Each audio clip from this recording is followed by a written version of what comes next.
السلام عليكم ورحمة الله وبركاته. رجعنا لكم تاني في فيديو جديد، والنهارده هنقيم لاعبين الأهلي من مباراة فلامينجو بالأمس. هنبدأ كده بأول حاجة وهي محمد الشناوي. محمد الشناوي أنا هديله 7. امبارح لو كان تصدى لأي ضربة جزاء أو ما كانش السبب في الهدف التاني اللي جه فينا، طبعا هو كان السبب منه مليون المية.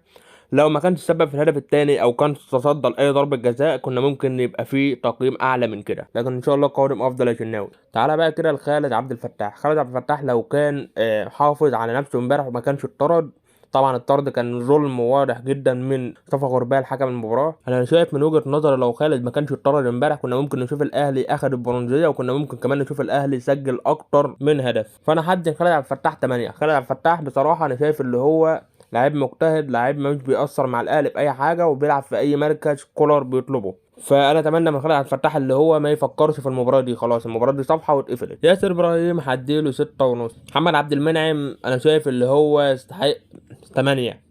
بصراحه من اللعيبه الرجاله اللي لعبت امبارح مباراه قويه جدا، من الرغم ان الاهلي اجى فيه 4 اهداف، لكن هو كان من اللعيبه الرجاله اللي انا شفتهم امبارح. علي معلول هديله 7.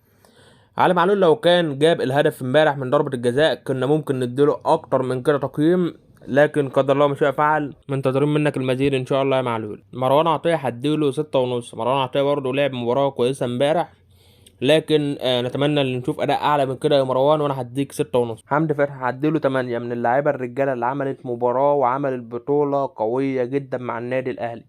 افضل لعيب حاليا في النادي الاهلي في البطوله دي هو محمد عبد المنعم من وجهه نظري. شابوه يا حمدي يا فتحي، ونتمنى منك المزيد ان شاء الله. طاهر محمد طاهر 6. بيرسي تاو 5. محمد شريف انا هديله 3. محمد شريف انا من وجهة نظري اللي هو يمشي من النادي الاهلي، سواء اعاره او بيع. اعاره اللي يستعيد مستواه ويرجع، او بيع. محمد شريف خلاص بيأكد لك امبارح ان الاهلي حرفيا عاوز مهاجم قوي. شريف اقدر امبارح انفراد تام، كان ممكن الاهلي ياخد منه برونزيه. اتمنى ان الاهلي يتعاقد مع مهاجم قوي في الصيف. الحاجه التانيه كمان اللي احنا عرفناها النهارده، اللي احنا احتمال نشوف شادي حسين هو المهاجم الاساسي للنادي الاهلي الفتره الجايه. احمد عبد القادر هياخد 10، وهو اعلى لعيب فيهم حاليا بسبب طبعا الهدفين اللي جابهم امبارح، وبسبب الاسيست العالمي اللي لعبه لمحمد شريف، ولكن محمد شريف اهدره. وكنا ممكن نشوف الاهلي بيخلص المباراه بهدفين لاحمد عبد القادر واسيست لاحمد عبد القادر. احمد عبد القادر اتمنى ان انت تلعب بنفس الاداء واحسن من كده ان شاء الله الفتره القادمه. لاعب مجتهد ولاعب ممتاز، وان شاء الله الفتره القادمه نشوف اداء احسن من كده يا عبد القادر. وبس كده، وبكده يكون وصلنا لنهايه الفيديو. اشوفكم على خير، مع السلامه.